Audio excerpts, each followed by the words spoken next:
don't take it that way. He didn't spend the night with anyone who didn't know ahead of time what he was doing, always being upfront about it being physical. At least, that's what he told me. Eric would never be sick. It's partially because of that lifestyle, but mostly because there are some very awful people who exist in this world. One day, seemingly like every other day, Eric was messaging different girls on Tinder. Now, I need to let you know that Eric and I lived together in our dorm, sharing the same room. It was an evening after our classes, and he seemed to be all smiles that day, telling me he met someone on Tinder, who apparently had a female friend who was up for some group stuff, if you catch my drift. I'd never seen him so excited. That weekend, around 7 p.m., Eric left to meet these two girls at a local bar. Now, usually, he would text me to let me know how it went once he was on his way home, or to at least tell me he'd be out much later. So when it was 2 in the morning and I hadn't heard a single word from him, I figured that dog had spent the night at one of their places. It was nearly bedtime for me as well. I drank a few beers and played a few rounds of PUBG, and went outside for a quick smoke. When I exited the doors, I nearly tripped over. Eric was sitting on the front steps. What the heck, dude? How long have you been out? He didn't answer. I sat down next to him and was startled to see his eye was black. And it was crying. I've never seen him cry. Eric, man, are you okay? What happened to you?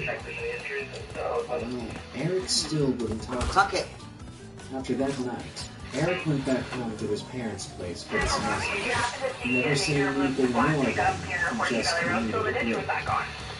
To be honest, I was quite worried about him. I'd never seen him so devastated, and I wanted to know what in the world happened that night. Everyone who knew him went to talk. It wasn't until he came back the next semester that he broke down and admitted everything to me. Believe it or not, he looked even worse when he returned. When he unpacked that night, I couldn't stop myself from asking questions. He was his best friend, and he was mine. I didn't know what was going on. It was eating me up inside. Well, he set me down and he began to tell me. He wasn't ready. Not like I thought I was. When he had gone that night to meet those two girls, he went to the bar where they said they'd be. In the terrible light of the near rain, someone grabbed him and pulled him into the bathroom. They were wearing a dress, and he figured it was one of the girls from Tinder. Well, when he entered the bathroom, another man shoved him into the wall and punched him, knocking him out. When he woke up, his wallet was gone, and his clothes were unworn. He was also bleeding, and, well, to put it clearly, his butt was hurting. Eric was too embarrassed and upset to say anything to anyone, and he decided he needed to go home. He needed time to deal with what had happened to him. Well, Eric got tested, like he did everything, and that's when what was left of him was destroyed. Eric had contracted Please, let this be a lesson to everyone. Be careful. You can be loose all you want, but use protection. And certainly don't go out every night with a stranger you've never known in person before. There are people out there that prey on I ain't getting boxes. It's fucking hard. It's my best friend. I don't even wish that. 211 took 93 up, so 701 to take this place. I really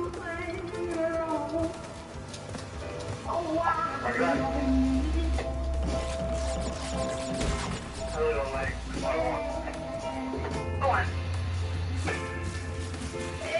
I jumped in to meet one of the drivers for power up at the tire. He's not here. He's trying to call him on message. So if he calls back, just let me know. 10 for copy. It's an RBC earlier with that file. They did call you back a couple times. I left the number in the call. Yeah, fuck that. Next level, I'll get them. Too hard.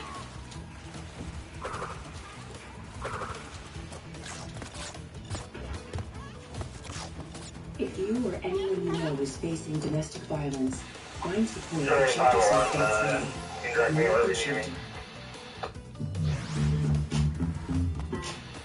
Alright, can you just hang out on Highway 11, please, just in case I get something else?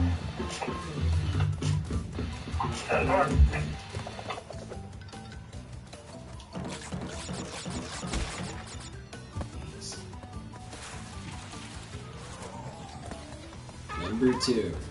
The Tinder Follower. Submitted by Snooky. As a lonely yet awkward person, I found myself in my early 30s without ever having been in a serious relationship. I had my boyfriends and such, but nothing had lasted longer than a month. And they weren't bad guys, of course. We just weren't compatible. But times had changed quickly, and I had decided to use online dating apps and websites to see if I could find someone more my taste. I tried OkCupid and eHarmony, and a dozen other online dating websites with no real luck. The few guys that did message me or match with me were strange, to say the least. Their profiles were suspicious, as were the way they talked. They seemed more obsessive than healthy, so I stayed away. Then I began to look on the App Store, and one of the first results was Tinder, an application I'd heard plenty of.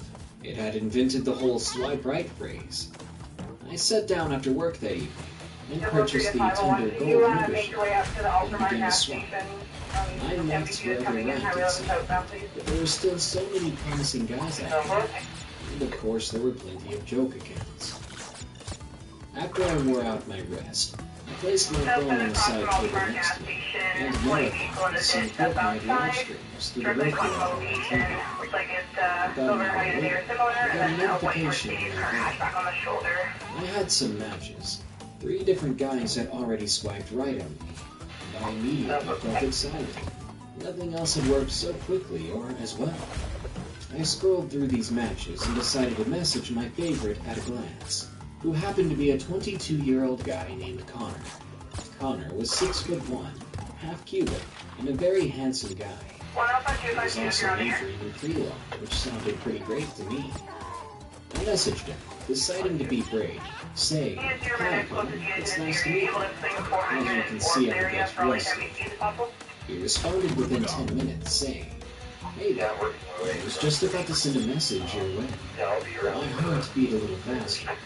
I hadn't felt this giddy over a guy in 4 or 5 years. Jax.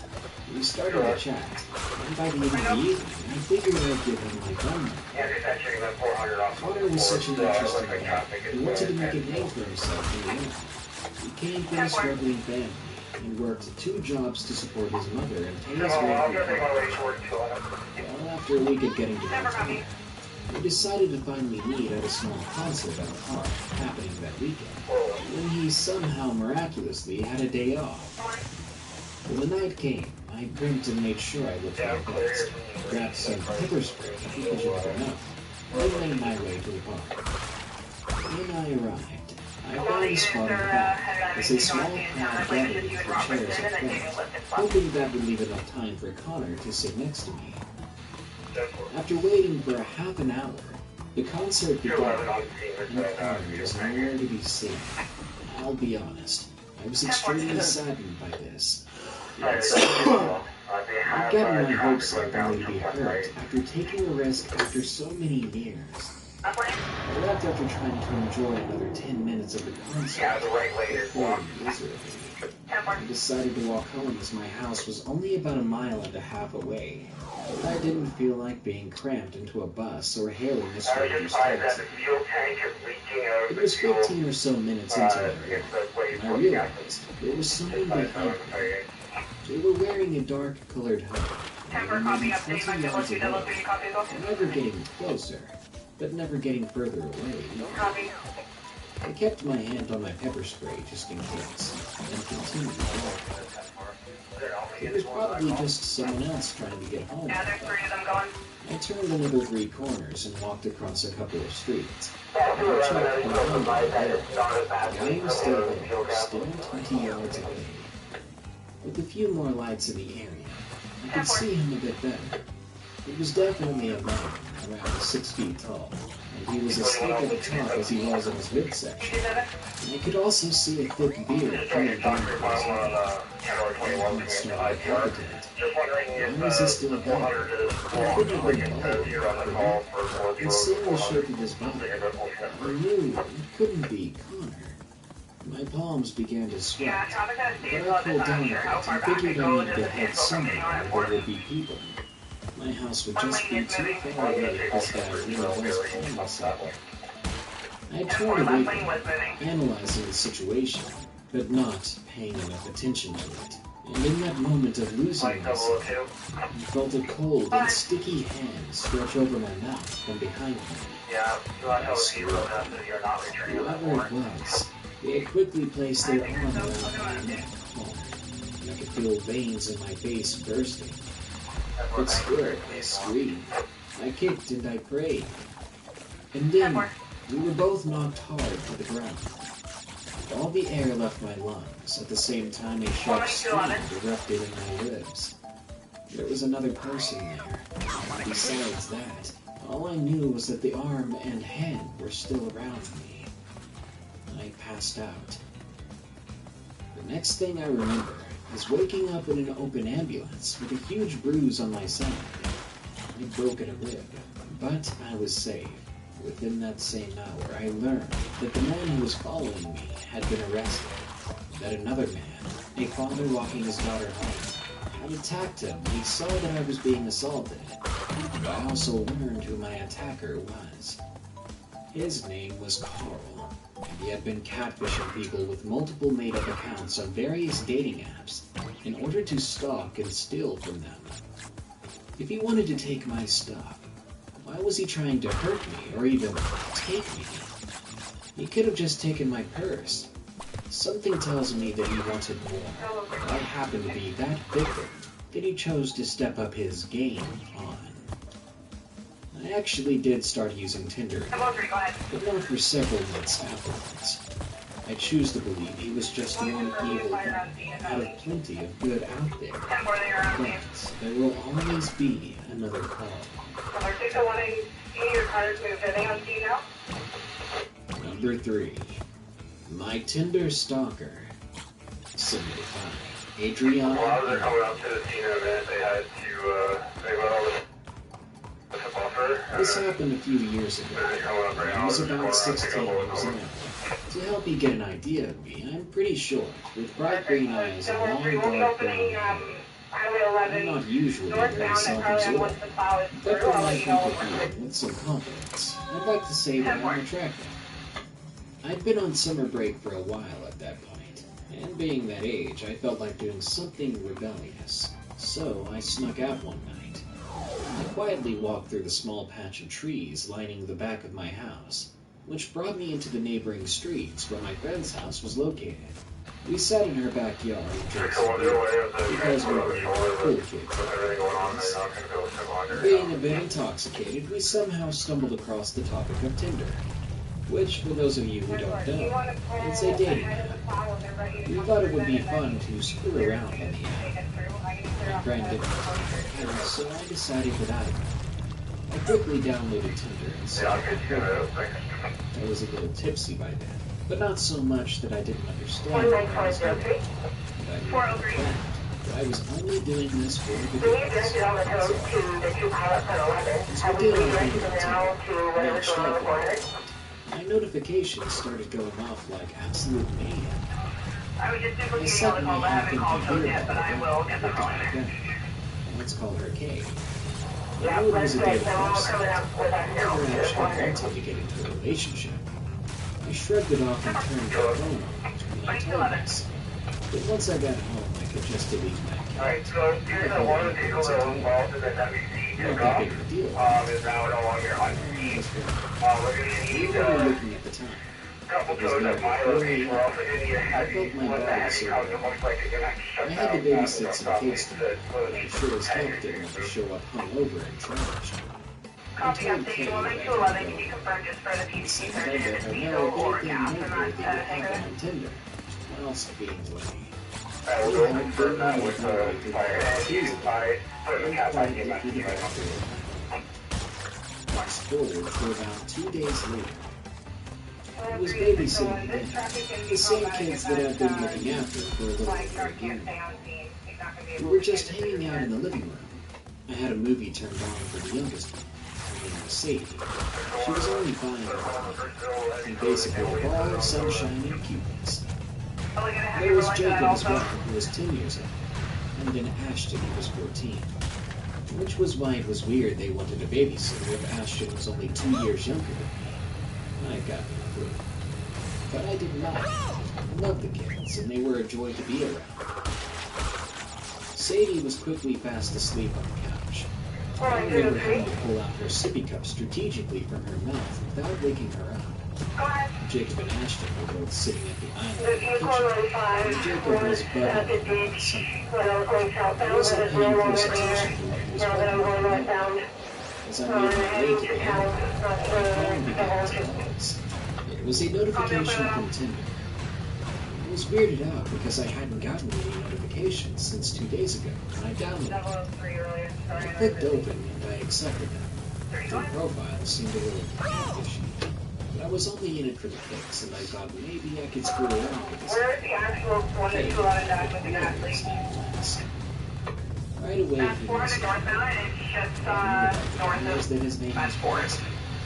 At least, that's what his name on Tinder was. The first message he replied the Highway 11 161 is it would be so exciting to feel your pulse escape as I grabbed your neck. I had to reread this message over and over because I didn't think I was reading it right the first time. But I was. My heart froze. I couldn't think of anyone who would want to send something like that, something so morbid. I looked up to see Ashton and Jacob looking at me with a concerned look on their faces. They asked me if I was okay, and that I had inhaled sharply all of a sudden, and my face went red. I told them everything was fine. I just got a sudden migraine. Is that your family? Another message appeared on Tinder. I stared at my phone. No words, no thoughts, nothing. You're all beautiful. You're mine.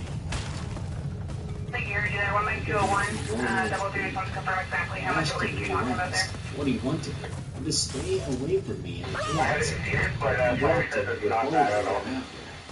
It's been a while since, and I've not experienced another encounter. I chalked it up to an internet troll. I can't be sure. There's one story. Until I said it was just a troll that was my sleep. Number 4. Now I am with the end of my truck, so if we have an update for where the truck one that's always supposed to come there dealing with. I've met a number of girls on Tinder over the years. Nothing was ever serious except for my ex-girlfriend, Tracy. We had dated for a couple of months, but I found out she was married and had 3 kids. I had no idea she was lying to me. And obviously, I didn't I ended it after I found out, but the guilt was all the same. After a long break, I got back on the wagon, and I began chatting with another girl I found on Tinder named Sarah. She was cute, according to her social media, she wasn't. We'd been chatting for about a month, but I'd yet to meet up with her until about a week ago. When my friends invited me to a ball in Palm Springs for my friend's 30th birthday. This city is about 2 hours from my home. And since I haven't seen those friends for a while, we were celebrating quite the milestone for a friend.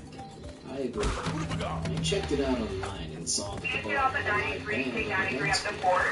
See if I could get the boys to meet and mingle outside. Funny thing is, Palm Springs was only 30 minutes away from her home. I invited her, she didn't hesitate to say yes. She wondered why it even took me so long. But after I asked to I can't be too careful. The night came and I show up at around 9 p.m. My friends are there waiting for me already. and Sarah had agreed to meet me there at 11. I ate, danced, had a few drinks. At 11 p.m. exactly, I received a text from Sarah telling me she's arrived. I went to the front of the bar and stood there waiting for her. Coming through the door, I see her, pushing an old man in a wheelchair. My stomach sinks. The man is quiet, serious, and looks sick. When she sees me, she gives me a big hug and says, "I hope you don't mind me bringing my dad. He's sick." It was surprising to me as she's never mentioned this before.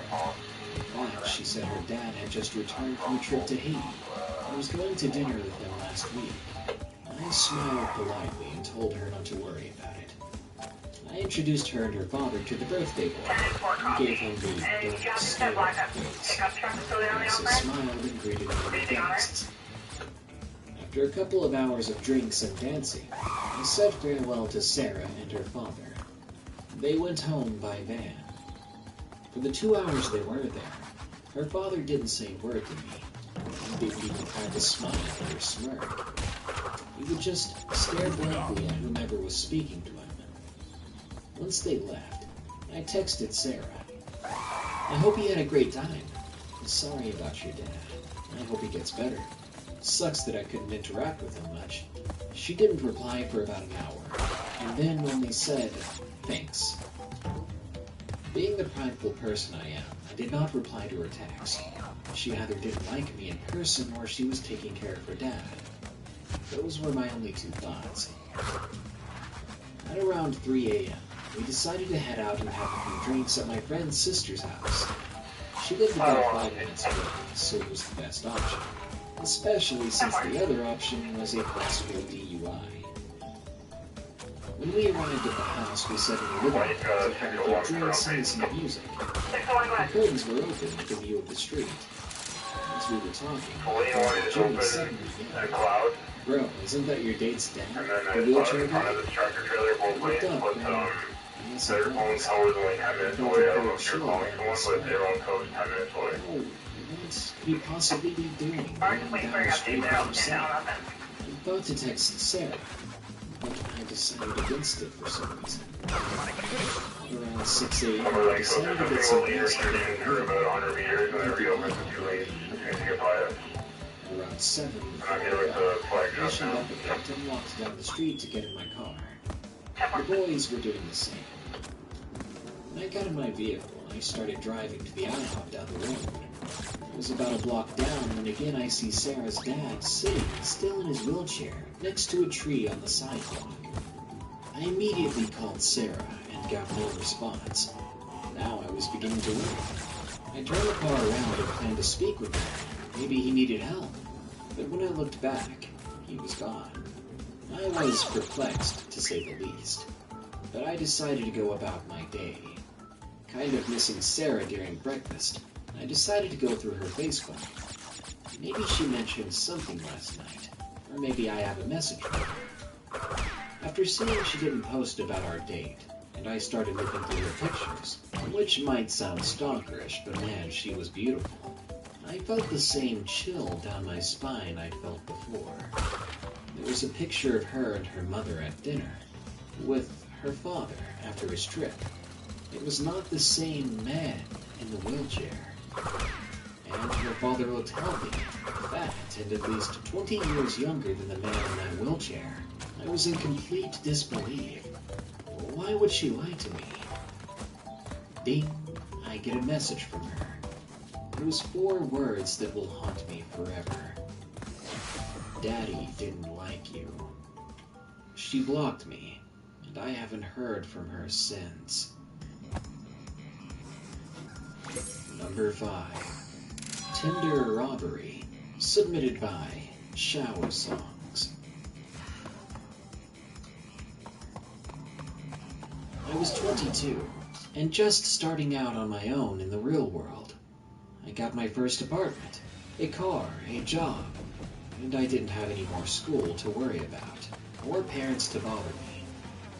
However, the one thing missing still was a girlfriend.